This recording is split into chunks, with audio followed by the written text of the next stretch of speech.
Hi, and welcome to this week's episode of Q&A with Coach Rebecca. I am Rebecca Smith, a high performance coach, and my specialty is working with athletes age 8 to 18 on things like confidence building, overcoming mental blocks, finding flow, and basically unlocking peak performance, the best possible version of yourself under pressure, meanwhile having a good time, performing happy.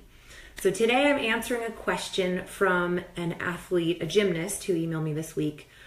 And her question is so great because it's such a common thing that the words that people have said are embedded in her mind in this negative way that actually has fed this mental block. So I'll read her question in just a moment and then I'll answer it. And if any of you on here live have questions for me, feel free to type them in, and if I have time, I will be happy to answer them.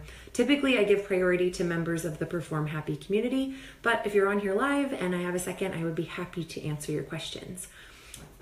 So just so you know, ways that you can access me is I offer one-on-one coaching for young athletes over Skype and FaceTime, and I also have a complete mental toughness training online community, so that's more do-it-yourself, and that's at performhappy.com, and we would love to have you. So here's our first question. This gymnast says, my biggest problem as an athlete right now is my vault. It is my nemesis. It's something that causes me anxiety almost every day. I'm trying to get it back for competition, and I worry about whether I'll be able to go for it on a particular day. Some days it's great and I don't balk once. Other days I balk on a few and flip a few. And some days I can't get myself to flip at all. I'm scared that I will be scared of it. The fear of fear. That's such a common thing. I had a coach years ago tell me that if I even attempted this vault, I would end up in a wheelchair. That is stuck in my mind. Certainly didn't help my confidence, and I think about it every time I vault. Even though I have a coach now that believes in me and says it's the mental aspect rather than the physical that I struggle with most, my brain keeps dragging me back to what that former coach said and how I might get hurt. Any suggestions for getting past this mental block? Of course, I go right to those boys in junior high and what they used to say to me. Those words, the words that people use, you know, that whole sticks and stones will break my bones, but words will never hurt me. Oh, that is so not true. Words can be so hurtful. And I mean, these tapes that play over and over and over every time that you step up to vault and you hear that wheelchair, you see that image of that crash. When people put words in your mind that are so devastating, then it's almost impossible to get rid of them if you don't know how. And if you just kind of let them go, it creates this negative spiral of low self-confidence, which leads to low performance. And it's just this feedback loop of negativity.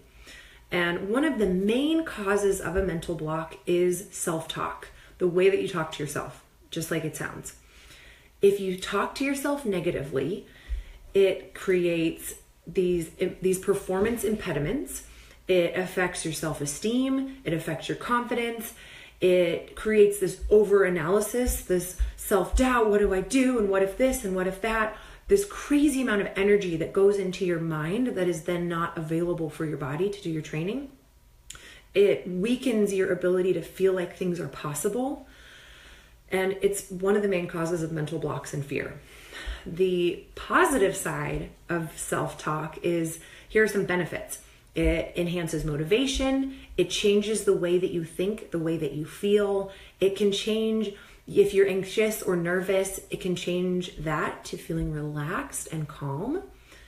It allows you to cope with difficult situations. Just the way you talk yourself through a difficult situation makes all the difference. It can help you learn your skills and improve them more quickly. It can help you prepare. It can help you correct or change habits. It can control your effort. Just something that you repeat in your head over and over and over can change the amount of effort that you put into what you're trying. And effort directly leads to performance. And it also affects healing from injury. So if anybody's struggling with injury, just know that the way you talk yourself through it actually physically changes the way that you will heal and the speed at which you will heal. So I've got a couple of exercises that I would love to give you guys today that can help you learn how to talk to yourself a little bit nicer.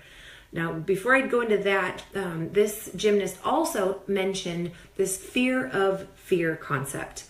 And that's another big part of it. I would say these are kind of the two main pillars of a mental block, is the fear of fear, and then that cycle, and then also the negative self-talk and the low self-confidence part of it. So if you're worried about the fear of fear, I actually have a whole training that I did on that recently, and you can watch the replay at completeperformancecoaching.com/fear-cycle. And I posted the link too. So check that out if you want to. And that also goes into some of the thinking and perfectionism and a lot of different things that go into the mental block. So feel free to check out that training, completeperformancecoaching.com/fear-cycle. And now I'll move into a couple exercises that you can do to get your thinking a little bit improved. So grab a piece of paper, and you don't have to do this right now, but you can at least know what the exercise is. Grab a piece of paper, fold it down the middle, hot dog style, so long ways. And on the left side, you are going to just write down every negative thought you've ever had, typically in a sports situation. So if you're dealing with a mental block, this will be any thought you might have before you try the treble skill, or any negative thoughts you have when you're walking into training or when you're competing. Just dump them all out on the left side of that paper. All the negatives. Go, go, go. Write down everything you can possibly think of. This is not something you're going to have to read to anybody. You can burn it when you're done, but just get all that negative out. And then once you've written down every single negative thought that could come up, you're going to get ready for what to do when it comes up. Because a plan is the best way to handle most mental blocks and mental situations. If you have a plan, then you automatically have coping skills, which makes things less scary. So if your negatives come up, you go, oh, I know exactly what to do. So on the opposite side of your paper, you're going to look at each of those thoughts and turn it into neutral. So I don't mean that your negative thought is, I'm going to fall on my head and die. And then you go, I'm going to be amazing. Because what happens there is that your brain doesn't believe it. If you are so used to thinking, I'm going to fall on my head and die, and then all of a sudden you start throwing out these positive affirmations, your brain's going to be like, who are you trying to kid? And then you've got this argument going on in your head, and it doesn't actually solve your self-talk. It kind of just makes it worse. So instead of going all the way to positive, find the middle. And this is something I also go over in that fear cycle training. Just find the middle. So we're not trying to go positive. We're really just searching for a fact that can kind of take the negativity out of that. So instead of saying, I'm going to fall on my head and die, which is obviously negative, you would say something like, I've done it before. I've done this before. If it's a fact, then you can say that. I have been safe doing this before. If you trust your coach, it would be, I trust my coach. My coach will be there for me. Or I can always ask for help.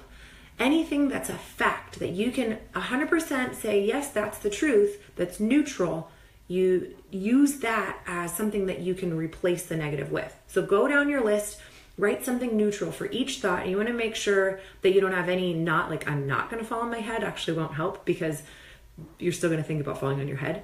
So get it into the neutral, no negative at all, and write down that list of all new things to think.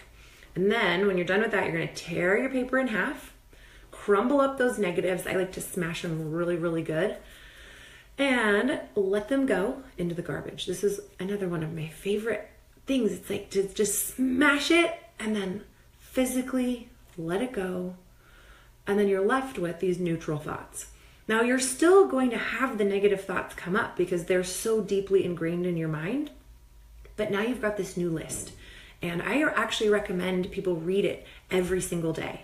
And also have, your main negative thought, be ready with your main neutral thought. So if that main thought is my coach is not going to be there for me, then I would say to myself, perhaps, I've done this before, I can do it again. Something like that. It's got to be in your words, obviously, but you come up with your neutral thoughts and you get ready to use those. You got to know, when I go to this event, I might get negative. So I got to be prepared, looping the neutral thoughts over and over and over to counteract those automatic negative thoughts.